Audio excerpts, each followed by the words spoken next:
Gre za projekt merjenja obiskanosti spletnih strani v Sloveniji. Projekt je postal dejansko že valuta na tem prostoru oziroma v tem prostoru. Govorimo seveda o tem, koliko so različne spletne strani obiskane, kakšen imajo doseg, kakšna je frekvenca uporabe in tako dalje in tako dalje.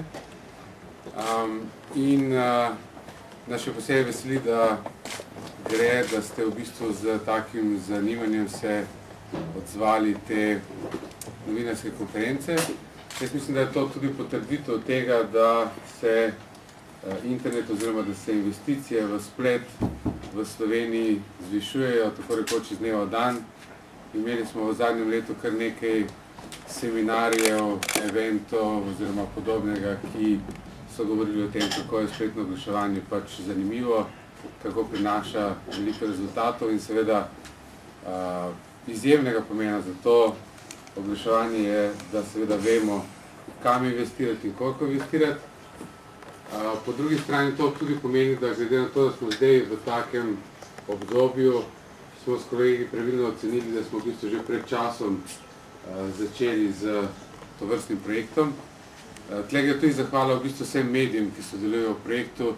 Verjemite mi, da ni lahko sodelovati v projektu, kjer, ko bi rekel, se vsi merimo po istih principih, ker je lahko nekdo manj zadovoljen ali bolj zadovoljen z rezultati, ker lahko nekdo ocenjuje, da ima dejansko več dosega, kot mu mi pokažemo ali dokažemo. Tako da gre v bistvu zahvala vsem, ki so v začetku že verjeli v ta projekt, da bo zrasel do te mere, kot je zdaj zrasel in da ga zdaj dejansko res, oziroma rezultati tega projekta uporabljamo. Mislim, da sem v prejšnji predstavitvi merjenja v spomladanskem delu rekel, da zdaj imamo pa vse večje medije in da edino, kar nam mogoče še manjka, je email.si. V tokratnem merjenju je tudi email.si zraven, tako da zdaj res ne vem več kaj. Naj povem, da nam še manjka, zdaj gremo samo še na število medijev, verjetno kaj takega. Dejansko projekt pokriva oziroma meri vse pomembnejše medije, spletne medije seveda v Sloveniji. In poleg tega, glede na to, kako je projekt zasnovan, vključujemo tudi medije, te tako imenovane manjše medije. Čeprav je danes dejansko iz tega, ko bi rekel, težko določiti, kaj je manjši medij, kaj je večji medij, kateri medij ima večjo pomembnost, kateri ima manjšo pomembnost. To je seveda vse predvsem odvisno od ciljne skupine, ki jo obravnavamo. In zato je toliko pomembno, da imamo v bistvu vse te medije pod tem projektom.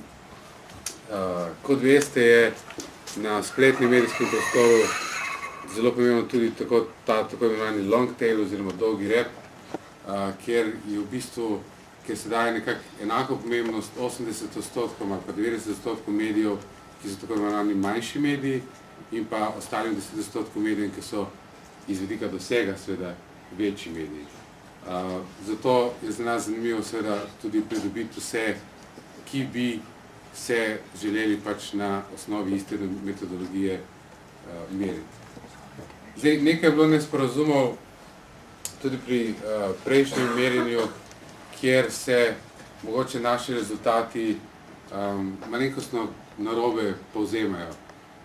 Kot eno bi rad poudaril, da v bistvu vsak od teh medijev, ki sodeluje, ima tudi svoje meritve in pravi, da jih ima, ker pač mediji v bistvu sami sebe merijo tudi zaradi svojih potreb in niso primerljivi z meritvijo MOS, oziroma so primerljivi do neke mere.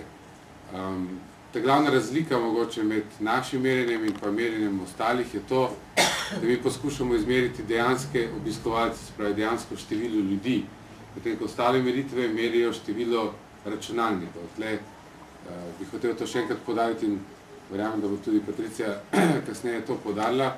Tako da so razlike med, oziroma primerjave med recimo Google Analytics ali pa kakšnim drugim orodjem za merjenje in pa MOS-om do neke mere pač irelevantne. Mislim, lahko vlečemo sicer neke povezave, ampak niso primerljive.